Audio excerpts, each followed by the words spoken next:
Di usia 24 tahun, Issei terdaftar sebagai mahasiswa tahun terakhir di Universitas Wako Tokyo, dan hasratnya terhadap daging manusia semakin tidak terbendung. Suatu malam di tahun 1973, Issei memutuskan untuk mewujudkan obsesinya. Dia menyusup masuk ke rumah salah satu tetangganya, bermaksud untuk memotong sedikit bagian dari pantat si tetangga itu, sebagai santapan makan malam.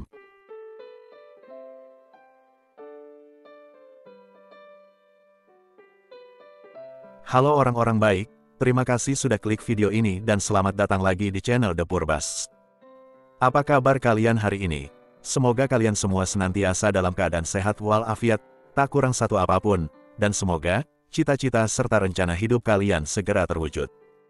Kalau sekarang ada di antara kalian yang sedang dalam kondisi sakit, saya doakan semoga lekas sembuh dan bisa segera beraktivitas kembali. Untuk kisah di video hari ini, saya akan membawakan cerita tentang Issei Sagawa, salah satu sosok nyeleneh yang pernah menjadi headline berbagai surat kabar dan berita televisi, selama lebih dari 10 tahun di era 80-an, karena aksinya yang telah membunuh, memperkosa, memutil, dan memakan temannya sendiri. Namun sebelum mulai, saya ingatkan bahwa di video ini, ada banyak detail yang sangat sensitif terkait aksi pembunuhan dan kanibalisme, jadi kalau kalian memiliki masalah maupun trauma terkait hal-hal tersebut, sebaiknya jangan lanjutkan menonton video ini.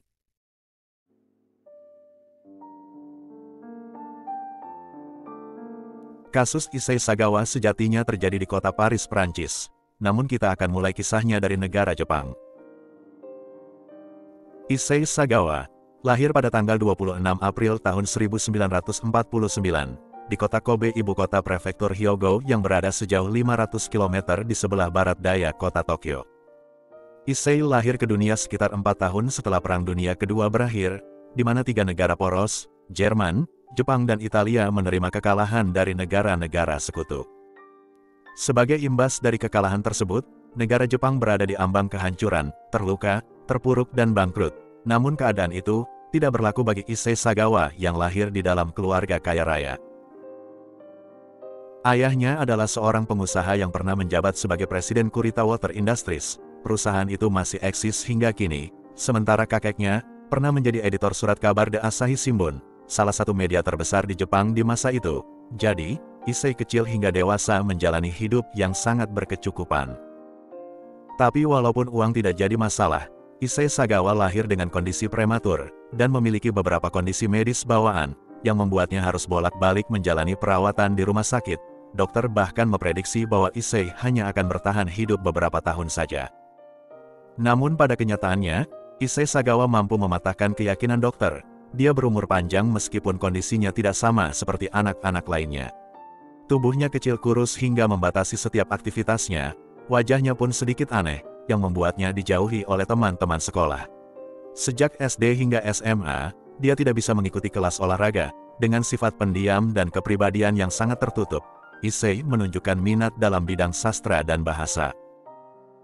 Kelainan dalam jiwa dan kepribadian Issei Sagawa pertama kali muncul saat dia duduk di bangku kelas 1 SD.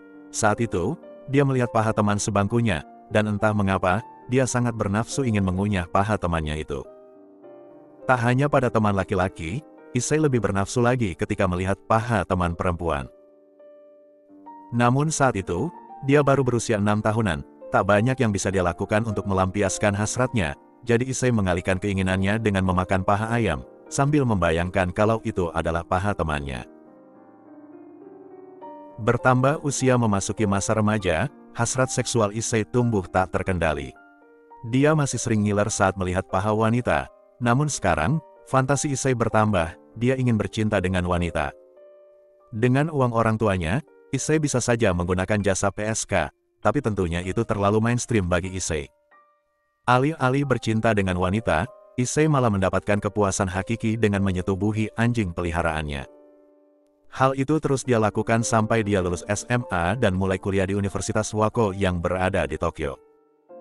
Issei Sagawa yang tinggal bersama neneknya di Tokyo, mulai melupakan nafsu sesatnya terhadap anjing ketika melihat banyak wanita-wanita asing berseliweran di lingkungan kampus. Issei Sagawa kini memiliki fantasi baru, ingin bercinta dengan wanita asing dan ingin memakan paha wanita tersebut. Tapi kenapa wanita asing? Kenapa bukan wanita lokal? Penjelasannya kurang lebih seperti ini. Issei adalah pemuda yang memiliki kekurangan dalam hal kesehatan dan fisik. Sebagai pria dewasa, tinggi badannya mentok di angka 145 cm. Jadi di dalam alam pikiran Issei, kalau dia bisa memakan sedikit bagian tubuh wanita asing itu, maka dia bisa menyerap energi kehidupan wanita itu, sehingga dia bisa tumbuh tinggi, badannya sehat, dan syukur-syukur kalau wajahnya jadi tampan.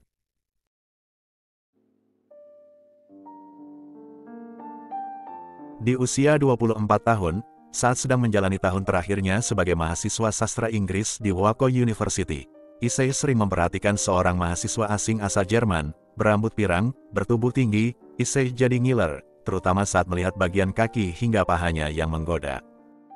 Kebetulan, wanita ini tinggal di sebelah unit apartemen tempat tinggal Issei dan neneknya, jadi Issei memutuskan untuk beraksi, mewujudkan impiannya selama ini, makan daging manusia.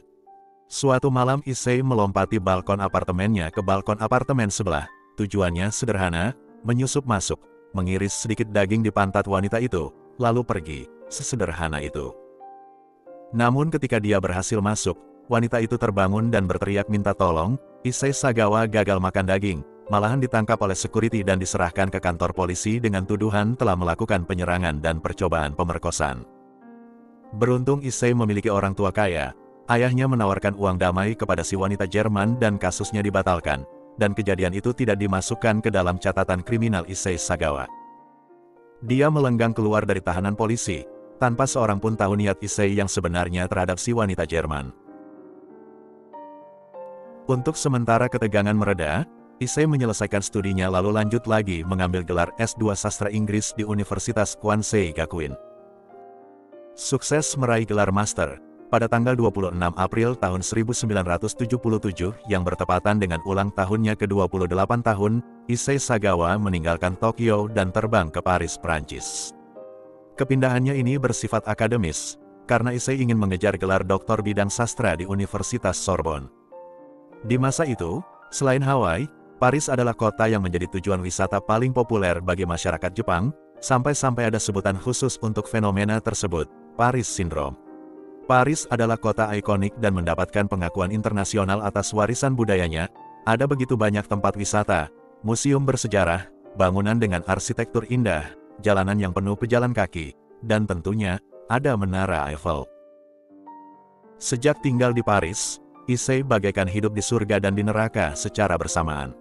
Surga bagi Issei karena dia dikelilingi oleh wanita-wanita barat dengan tubuh tinggi dan paha yang molek. Menjadi neraka baginya karena Issei tidak bisa berbuat apa-apa. Tidak bisa dipastikan apakah keputusannya untuk pindah ke Eropa, murni karena dia ingin melanjutkan pendidikan, atau karena ingin memenuhi fantasi gilanya. Yang pasti, Issei memiliki keduanya sekarang. Dia sudah sering menggunakan jasa PSK untuk memenuhi kebutuhan biologisnya. Issei juga berencana untuk membunuh PSK-PSK itu supaya dia bisa memakannya. Namun setiap kali dia bersiap dengan pistol di tangannya, tiba-tiba Issei membeku dan tidak punya nyali untuk melepaskan tembakan. Berkali-kali selalu berakhir seperti itu, jadi Issei belum benar-benar berhasil memenuhi hasratnya, sampai kemudian, dia bertemu Rene Hartvel. Berasal dari Belanda, sama seperti Issei, Rene juga sedang mengejar gelar doktor sastra di Universitas Sorbonne. Melalui aktivitas akademik inilah kedekatan antara Issei dan Rene terjalin, dari teman sekelas menjadi teman di luar kampus. Mereka sering menghabiskan waktu bersama, mengerjakan proyek kampus, sarapan pagi dan minum kopi di sore hari, sampai perlahan-lahan Issei mendapatkan perhatian dan kepercayaan dari Rene. Gadis itu pun sesekali mengundang Issei makan malam di rumahnya sambil mereka membahas tentang puisi dan karya sastra Prancis. Bagi Rene, Issei adalah sahabat baiknya, namun di mata Issei, Rene jauh melebihi segala-galanya. Selain berparas cantik khas Eropa, tinggi bodi Rene menjulang hingga 178 cm, lebih tinggi 33 cm daripada Issei. Bagaimana bisa Issei menekan fantasi kanibalnya saat berdekatan dengan wanita seperti Rene? Pada tanggal 11 Juni tahun 1981, Issei mengundang Rene ke apartemennya untuk makan malam. Kebetulan, Rene melewatkan satu kelas dan butuh bantuan Issei untuk menerjemahkan sebuah puisi. Dan tentunya, Issei bersedia membantu. Ini adalah malam kedua berturut-turut mereka makan malam di rumah Issei, karena di malam sebelumnya, Issei juga mengundang Rene makan malam, tapi saat makan malam berakhir, Issei tidak punya cukup keberanian untuk melancarkan aksinya. Di makan malam kedua ini, sama seperti malam sebelumnya, namun bedanya kali ini, Issei sudah sangat siap untuk membunuh Rene. Issei menyukai Rene dengan naluri yang berbeda dari orang biasa. Rene sangat tinggi, cantik dan sehat, dan yang sakit di sini, Issei yakin bahwa dengan memakan Rene, dia bisa menyerap energi kehidupan wanita itu, bisa sehat dan bisa jadi babang tampan. Makan malam selesai, mereka mulai sibuk di meja dengan tugas terjemahan puisi.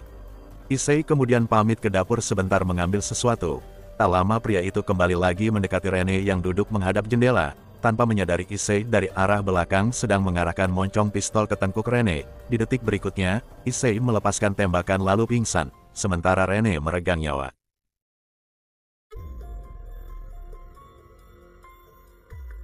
Terbangun dari pingsannya beberapa saat kemudian, Issei melanjutkan rencana kanibalnya, namun sebelum itu, dia menyetubuhi Rene yang sudah tidak bernafas. Setelah puas, Issei langsung mencoba untuk mengunyah paha Rene, tapi gagal, giginya tidak cukup tajam layaknya hewan karnivora. Dia keluar dulu membeli pisau daging, dan setelahnya, pertunjukan utama pun dimulai. Issei mengambil bagian payudara, kemaluan, paha, dan beberapa bagian lain yang sekiranya banyak daging. Ada yang dia makan mentah-mentah, sebagian dimasak, sebagian lagi dia simpan di kulkas sebagai stok makanan. Selama 2 hari Issei memanjakan dirinya sendiri dengan jamuan istimewa tersebut, hingga tersisalah bagian-bagian tubuh Rene yang tidak menarik minat Issei dan mulai membusuk. Mengingat saat itu cuaca Paris sedang panas-panasnya, Issei harus segera membuang Rene sebelum baunya menyebar dan tercium oleh penghuni apartemen lain.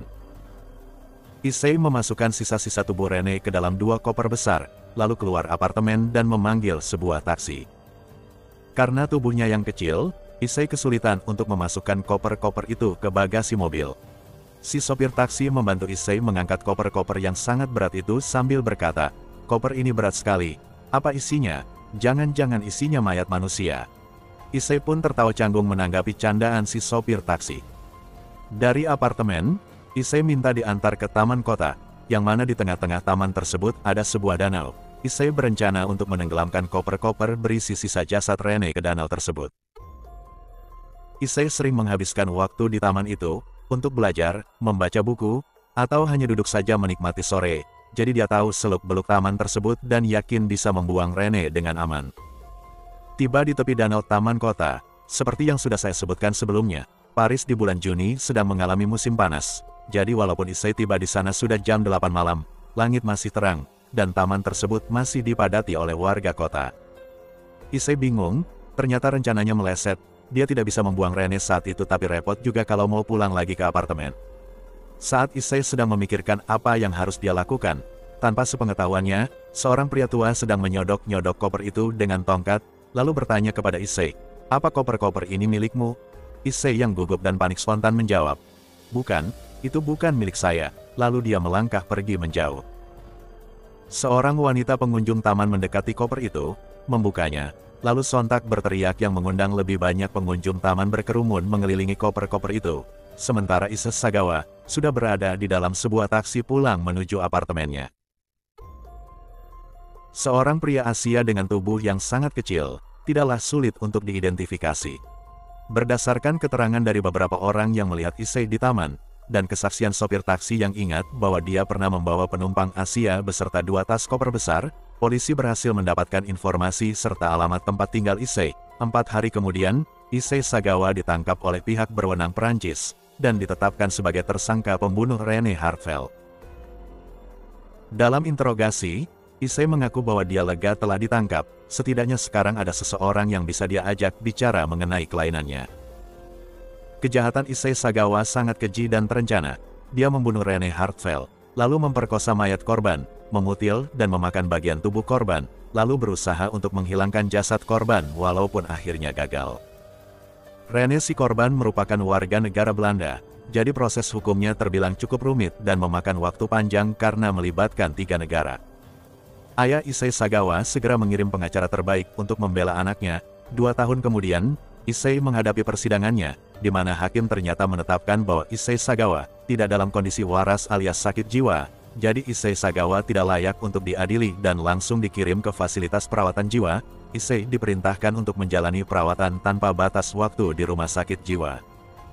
Berita tentang seorang pria Jepang yang telah membunuh mahasiswi Belanda dengan sangat sadis tersebar luas ke seluruh penjuru Prancis. Warga kota Paris pun melakukan aksi protes atas vonis Issei Sagawa. Terlebih lagi, mereka tidak rela kalau pajak yang mereka bayar digunakan untuk memberi makan dan membiayai perawatan seorang psikopat asing. Jadi atas desakan publik, pemerintah Prancis mendeportasi Issei Sagawa kembali ke Jepang. Tiba di tanah kelahirannya, Issei langsung dirujuk ke rumah sakit jiwa Matsuzawa di Tokyo. Keanehan pun terjadi saat Issei menjadi pasien di rumah sakit jiwa Matsuzawa. Para dokter dan psikolog yang menangani Issei menyatakan bahwa pria itu tidak mengidap penyakit jiwa maupun gangguan psikologis lainnya, sehingga 3 tahun kemudian, di tanggal 12 Agustus tahun 1986, Issei Sagawa dikeluarkan dari rumah sakit dan menjadi orang bebas sebebas-bebasnya. Sepertinya ada campur tangan keluarga Sagawa dalam hasil diagnosa para dokter dan psikolog. Namun yang terjadi kemudian, sang ayah tidak mau lagi menerima Issei kembali ke rumah mereka. Setelah keluar dari rumah sakit jiwa, Issei harus belajar untuk hidup mandiri. Beruntung ayahnya masih berbaik hati memberinya uang bulanan, yang menurut Issei jumlahnya sangat sedikit, jauh dari kata cukup, sehingga dia tidak bisa menikmati gaya hidup mewah seperti tahun-tahun sebelumnya.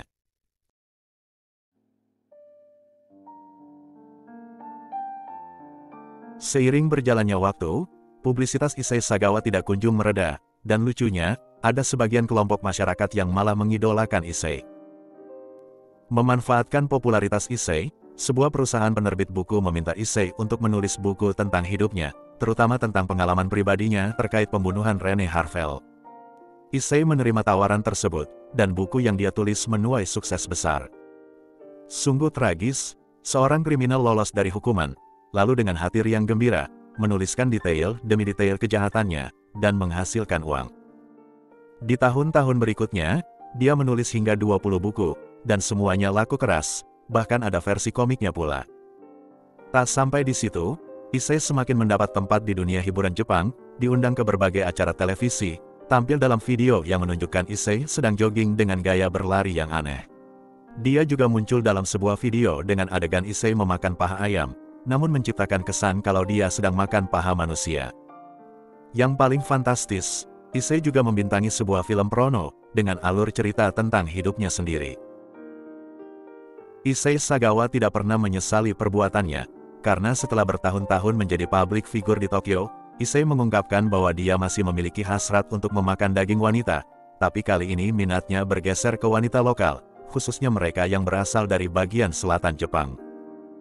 Di dinding rumahnya, terpampang puluhan foto wanita Jepang, yang tidak dapat dipastikan apakah semua wanita itu adalah korban-korbannya, atau foto-foto tersebut hanya untuk memenuhi imajinasi Issei Sagawa. Walaupun dia memiliki banyak keterbatasan dan kekurangan fisik sejak lahir, hidup Issei Sagawa terbilang cukup beruntung. 2 kali melakukan kejahatan tapi tidak menerima konsekuensi apapun, bahkan dia meraup pundi-pundi kekayaan dengan mengkapitalisasi kisah kejahatannya. Di tahun 2011, Issei yang sudah berusia 62 tahun saat itu, membuat sensasi lagi ketika sedang diwawancarai sebuah majalah. Issei berkata bahwa dia sudah tobat, namun bukan Issei Sagawa namanya kalau tidak nyeleneh. Sebagai bentuk penebusan dosanya, Issei ingin menjadi korban kanibalisme dari seorang wanita. Tetap saja, Issei berharap si kanibal itu adalah wanita cantik. Issei Sagawa memang tidak pernah menerima hukuman, namun waktu dan usia akan menjadi hakim pada akhirnya. Tubuh Issei semakin renta. Penyakit demi penyakit pun berdatangan menyerbu tubuh lemah Issei Sagawa. Pada tahun 2013, dia dirawat di rumah sakit karena stroke, yang merusak otak dan sistem sarafnya secara permanen. Dia kemudian tinggal sendirian dan membutuhkan bantuan dalam hidup sehari-hari, yang diberikan oleh adik laki-lakinya dan seorang perawat lansia. Menjelang kematiannya, barulah dia mengaku menyesali semua obsesinya selama ini.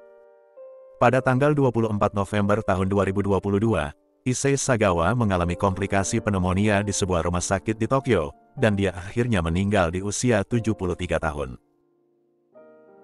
Itulah tadi kisah nyata kasus kriminal kita pada hari ini. Coba sampaikan pendapat kalian mengenai kasus ini di kolom komentar. Terima kasih sudah menonton video ini hingga selesai. Jaga kesehatan selalu, dan sampai jumpa lagi di kisah nyata kasus kriminal berikutnya dari channel The Purbas.